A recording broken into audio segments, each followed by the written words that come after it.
오늘도 계속해서 예수님께서 약한 자를 고치시는 장면을 계속해서 생각해 보도록 하겠습니다. 예수님께서는 지금 베드로의 집에 있습니다. 베드로의 집은 그의 형제 안드레와 같이 사는 집이었고, 베드로는 결혼을 한 사람이었습니다. 그의 장모가 있었는데 몸에 열이 심하게 나는 병이 들어서 베드로와 그의 아내가 자기의 집에서 이 장모를 모시기 시작했습니다. 이것을 아신 예수님께서 베드로의 집을 친히 방문하셔서 그야말로 신방하셔서 장모님의 병을 고쳐주게 됩니다. 먼저 찾아가 주셔서 그를 불쌍히 여겨주시고 또한 그의 손을 잡아 일으켜 주셔서 그를 새롭게 하시고 회복시켜 주신 것입니다. 이제 완전히 새 사람이 되고 그리고 새로운 인생을 살게 된 베드로의 장모가 회복 후에 여러분 가장 먼저 했었던 일이 무엇이었습니까? 예수님과 예수님의 일행을 수종드는 일이었습니다. 회복되고 새 사람이 되어서 제일 먼저 한 일이 바로 섬기는 일이었습니다. 그날 밤까지 베드로의 집에 머물러 있었던 예수님은 한밤중에 이 밖에서 문 밖에서 사람들이 웅성웅성하는 소리를 듣게 됩니다. 문을 열어보니까 예수께서 귀신을 내쫓으시고 또 병자를 고치신다는 소문을 듣고 온 가버나움의 사람들로 인산인해를 지금 이루고 있는 것입니다. 여러분, 오늘 이 사실을 32절 말씀에서는 어떻게 이야기를 하고 있느냐면, 저물어 해질 때에 모든 병자와 귀신 들린 자를 예수께 데려오니 그리고 온 동네가 그 문 앞에 모였더라 그랬어요. 온 동네가. 여러분, 여기에서 말하는 저물어 해질 무렵이라는 말은 무슨 뜻이냐면 지금이 안식일의 시점이었거든요. 안식일. 여러분, 안식일, 유대인의 안식일은 어떤 날입니까? 금요일 저녁부터 시작해서 토요일 해질 무렵까지를 우리는 안식일이다 그렇게 이야기를 하는 거예요. 가버나움의 병자와 귀신 들린 자들이 안식일에 고침을 받으면 그것도 율법에 접촉되는 것이기 때문에 안식일이 끝날 때까지 기다렸다가, 그러니까 토요일 해질 때까지 기다렸다가 한밤중에 하나님 예수님께 나와서 고침을 받기를 원했던 것입니다. 그런데 여러분, 이때 베드로의 집 문 앞에 모인 사람들, 병자와 귀신 들린 자만 있었던 것이 아니라 온 동네가 그 문 앞에 모였다 한 것으로 모아서 병자가 아닌 사람들도, 귀신 들리지 않은 사람들도, 일반 주민들도 예수님의 치유 사역을 보기 위해서 혹은 예수님을 보기 위해서 모여들었던 것입니다. 드디어 예수님의 사역이 개별적인 그런 사역에서 지금 대중의 사역으로 점차 옮겨가고 있는 것을 보여주고 있는 것이죠. 사랑하는 여러분, 세상이 첨단을 달리고 문화가 점점 다양해진다 해서, 그래서 여러분, 예수 믿는 것이 소수의 사람에게 국한되는 것 같지만 절대로 그렇지 않습니다.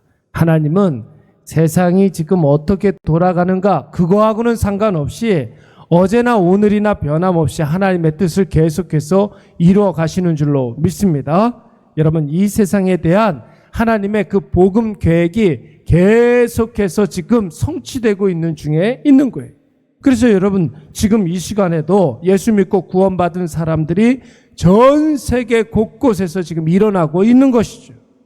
또한 예수로 인해서 치유받고 회복되고 새로워지는 사람들이 여러분 계속해서 지금 이 순간에도 끊임없이 일어나고 있다는 사실을 믿으시기 바랍니다. 여러분, 이것이 바로 예수 구원자이심을 입증하는 하나의 증거가 되는 것입니다. 그러므로 저와 여러분은 계속 확장하는 복음의 능력을 확신하시고 오늘 나의 삶 속에서 복음을 위해서 해야 할 일들 여러분 깊이 묵상하시고 감당하시고 복음의 열매를 거두시기 바랍니다. 오늘 예수님 한번 보십시오. 오늘 밤에 모여든 병자와 귀신 들린 자들을 오늘 밤이 늦었으니까 힘들다, 돌아가서 내일 아침 와라, 이렇게 말씀하시지 않았어요. 그들을 마다하지 않으셨습니다. 그 밤에 한 사람 한 사람 어루만져 주시고 그들을 치유해 주셨습니다. 그것이 바로 예수님께서 이 땅에 오신 궁극적인 이유이기 때문에 그런 것이 밤이어도 상관없었어요. 낮이어도 상관없었어요. 예수님께 나온 자들을 예수 그리스도께서 복음으로 그들을 받아주신 것입니다. 그리스도인들은 여러분 어떤 사람들이라고 그랬습니까?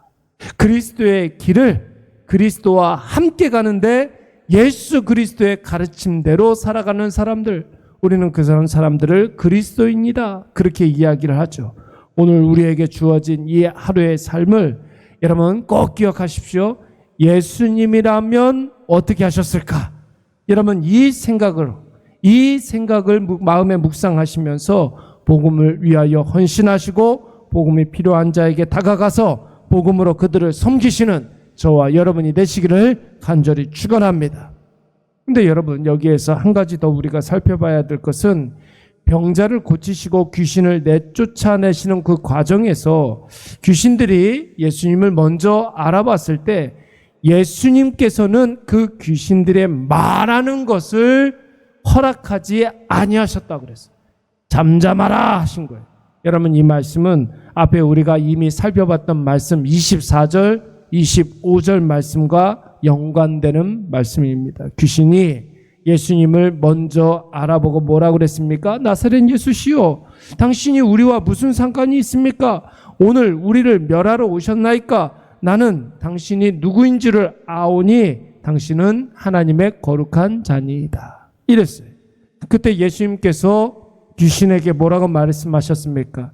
그들의 말하는 것을 꾸짖어 이르시되 잠잠하라. 그리고 그에게서 나와라. 이렇게 말씀하셨어요. 제일 먼저 귀신에게 이야기한 것이 잠잠하라. 이렇게 말씀하셨어요. 왜 예수님께서 귀신들이 하는 말을 막으셨습니까? 마귀가 하는 일은 복음이 확장되는 것을 지연시키는 거예요. 막을 수도 없어요.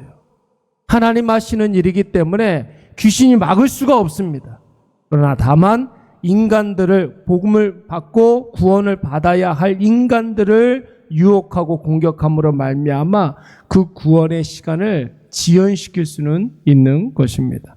여러분 마귀는 거짓의 압이라고 하지 않았습니까? 거짓으로 구원 사역을 방해하는 거예요. 하나님께 거짓말하는 것이 아니라 인간에게 속아 넘어가기 쉬운 죄성으로 가득한 인간에게 마귀는 거짓말함으로 그가 받을 구원을 지연시킬 수도 있는 거예요.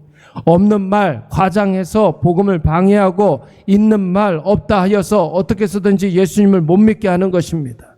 오늘 본문에서 마귀가 하는 일은 예수님을 인정하고 예수님을 찬양하고 예수님을 두려워하는 것이 아니에요. 겉으로는 그래 보이지만 마귀가 하는 말을 계속하게 하면은 사람들이 현혹됩니다. 사람들이 속습니다. 사람들이 서로 선동되어서 다투게 됩니다. 복음의 역사가 지연되고 사람들이 구원과 멀어지게 되는 것입니다. 그래서 오늘 예수님께서 마귀의 말을 막으시고 잠잠하라 하신 줄로 믿습니다. 서두에 지금도 하나님 계획하신 구원 계획은 여러분 지금 이 시간에도 계속해서 성취되고 확장되고 역사하고 있다 이렇게 말씀드리지 않았습니까? 여러분 영적인 부흥이 일어나고 있을 때 누구도 알아요? 마귀도 알아요. 여러분 영적으로 부흥되고 영적으로 활발하게 뭔가가 이루어질 것 같으면 마귀는 절대로 가만히 있지 않습니다. 끊임없이 방해하고 끊임없이 장애물을 놓고 구원 사역을 지연시키려고 하죠. 마귀는 절대 복음의 역사를 막을 수는 없습니다. 그것은 성령께서 하시는 일이기 때문에 그러는 것이. 그러나 하나님을 믿는 사람들을, 그 마음에 죄성이 있는 사람들을 선동하게 하고 서로 이간질하게 하고 다투게 하고 하나됨을 방해함으로 말미암아 개인에 따라 복음을 지연시킬 수는 있는 거예요. 그래서 예수님이 가장 먼저 마귀의 입을 막으신 줄로 믿습니다. 말을 막으시고 잠잠하라 하신 거예요. 사랑하는 여러분, 우리의 입은 하나님께는 계속해서 바빠야 됩니다. 하나님께 대해서는 뭐 하라는 소리예요? 기도하라는 소리죠. 그러나 사람에게는 우리의 입이 잠잠해야 될 줄로 믿습니다. 우리의 말은 기도할 때 자주 많이 구사해야 되겠지만 평가하고 뭔가를 판단하고 결정한 데에는 고장나 있어야 됩니다. 오늘 본문을 통해서 우리가 살펴봤던 두 가지. 여러분, 첫째, 복음은 지금도 살아서 역사하고 있습니다. 여러분, 그 복음 사역에 동참하시기 바랍니다. 내게 맡겨진 부분을 성심으로 감당하시기 바랍니다. 둘째, 복음이 확장될 때 악한 사람 마귀도 절대로 가만히 있지 않아요. 거짓과 선동으로, 과장과 두려움으로 끊임없이 인간을 겁박하고 유혹합니다. 복음에 가까이 가지 못하도록, 구원이 이루어진 데 지연되도록. 그러므로 저와 여러분은 복음의 장애물이 아니라 복음의 디딤돌로, 복음의 동역자로 쓰임받고 열매 맺으시는 저와 여러분이 되시기를 간절히 축원합니다.